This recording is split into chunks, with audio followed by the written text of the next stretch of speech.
Good morning students, please ध्यान दीजिएगा। यहाँ पर एक नई कॉन्सेप्ट के साथ हमें linear differential equation of second order and with constant coefficient.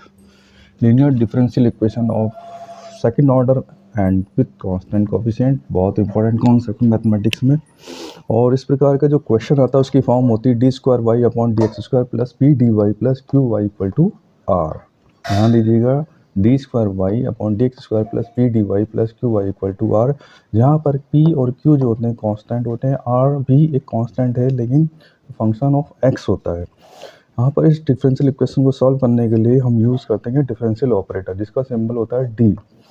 और इसको हम एक ऑपरेशन की तरह यूज़ करते हैं, जैसे कि dy है तो dy/dx को हम dy लिखते हैं, और d²y इक्वल टू d²y/dx² होता है 1/d, stands for operation of integration, और 1/d² को हम ट्वाइस इंटीग्रेशन की तरह यूज़ करते हैं। तो इस प्रकार का जो क्वेश्चन है ये इस फॉर्म में कन्वर्ट हो जाता है। ये होता है d² plus p/dy plus qy equal to r।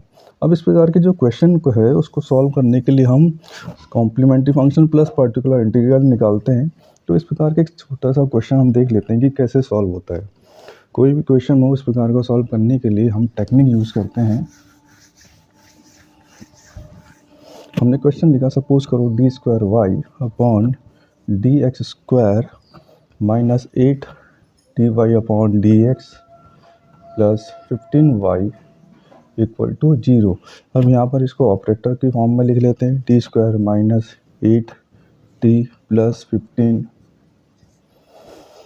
Equal to 0। इसको बना लेते हैं d² minus 8d plus 15 equal to 0। इस वाली फॉर्म को हम बोलते हैं ऑपरेशन फॉर्म और ऑपरेटर फॉर्म।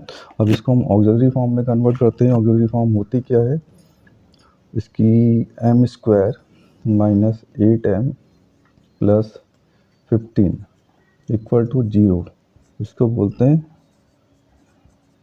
Auxiliary form. इस ऑक्सिलरी फॉर्म को अगर हम स्प्लिट टर्म से यूज़ करते हैं, इसको फैक्टराइज करते हैं, तो उसका आंसर आता है m-3 और m-5। इसको सॉल्व कर लेते हैं।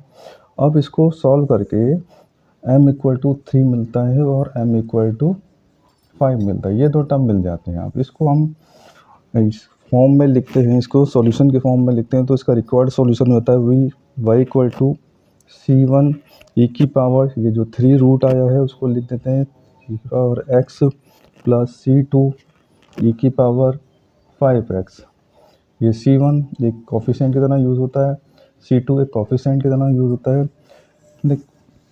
ये इसका बहुत इजी टर्म में सॉल्यूशन है और बहुत कम समय में बहुत इजी तरीके से इस क्वेश्चन को सॉल्व किया जाता है। तो माओ यूनिवर्सिटी में इस तरीके का क्वेश्चन पूछा जाता है, जिसका फर्स्ट स्टेप ये है, जिसको बहुत इजी तरीके से बताने की कोशिश की गई है। Thank you very much.